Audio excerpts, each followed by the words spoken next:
গত কয়েকদিন ধরে এই ছেলেটাকে নিয়ে সোশ্যাল মিডিয়ায় উঠেছে জ্বর।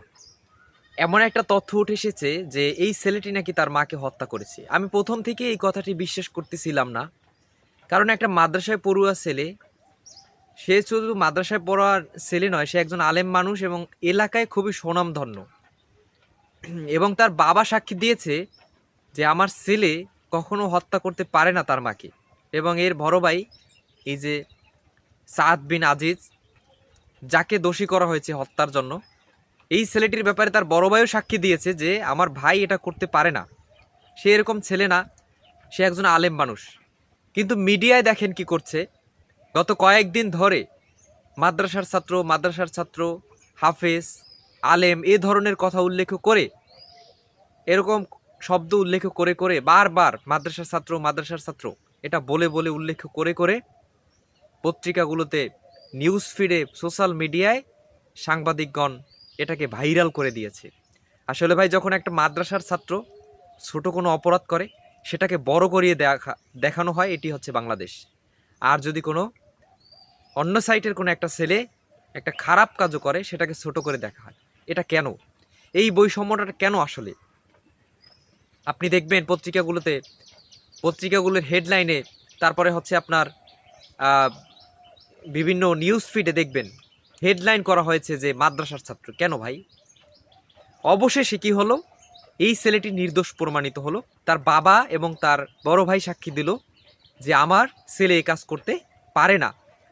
পরে পুলিশ তদন্ত করে এটাকে বের করলো যে তাদের বাসার ভাড়াটিয়া 3 জন মিলে তার মাকে হত্যা করেছে। ছেলেটি নির্দোষ প্রমাণিত হলো। কি হলো দেখেন ভাই, এখানে তাকে নিয়ে সোশ্যাল মিডিয়া আপনারা তোলপাড় করে দিলেন। কেউ আবার তাকে গালি দিচ্ছেন, কেউ আবার বলতেছেন মাদ্রাসায় পড়িয়ে কি হবে, কেউ আবার বলছেন আলেম বানিয়ে কি হবে। এ ধরনের কথা শুনতে শুনতে আমরা প্রতিনিয়ত অভ্যস্ত। এই বাংলাদেশের শুধু আজকে নয়, এর আগেও আমরা দেখেছি এভাবে মিথ্যা অপবাদ দিয়ে মানুষকে ফাঁসি দেওয়া হয়েছে, মানুষের উপর জুলুম নির্যাতন করা হয়েছে মিথ্যা অপবাদের মাধ্যমে। ঠিক সেটাই হয়েছে। ভালোভাবে তদন্ত না করে একটা মানুষকে এভাবে নির্দোষ প্রমাণিত করে, শুধু নির্দোষ প্রমাণ করেনি, শুধু দোষী সাব্যস্ত করেনি, তাকে রিমান্ডে দিয়ে তার মুখ থেকে জবানবন্দি নিয়েছে যে হ্যাঁ, সে হত্যা করেছে। আসলে তো সে হত্যা করেনি। তাহলে কি হলো ভাই? এখন বলেন কি হলো?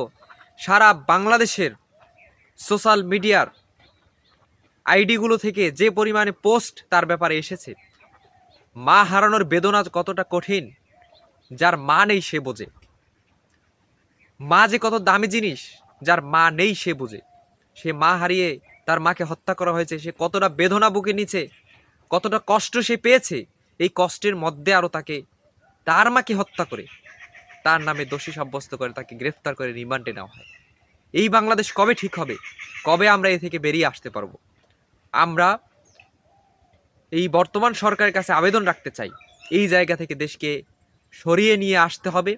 সঠিকভাবে তদন্ত না করে কোনো কিছুকেই আমাদের যেন সঠিক সিদ্ধান্ত না নেই, এবং বৈষম্য যাতে কোথাও না থাকে। এটা একটা বৈষম্য। শুধু মাদ্রাসার ছাত্র অপরাধ করলেই তাকে মাদ্রাসার ছাত্র হেডলাইন দিয়ে বারবার উল্লেখ করে তাকে বলা হয়, আর অন্য কেউ অপরাধ করলে সেখানে তার কোনো পরিচয় থাকে না। এটা আসলে বৈষম্য। এটাই ছিল আজকের কথা। ভাইটির জন্য সবাই দোয়া করবেন, যেন এই ভাইটি ধৈর্য ধারণ করার তৌফিক দান করেন আল্লাহ রাব্বুল আলামিন। যেন যে মারা গিয়েছে তাকে যেন আল্লাহ তাআলা রাব্বুল আলামিন জান্নাতুল ফেরদাউসের মেহমান হিসেবে কবুল করেন। আমিন সুম্মা আমিন।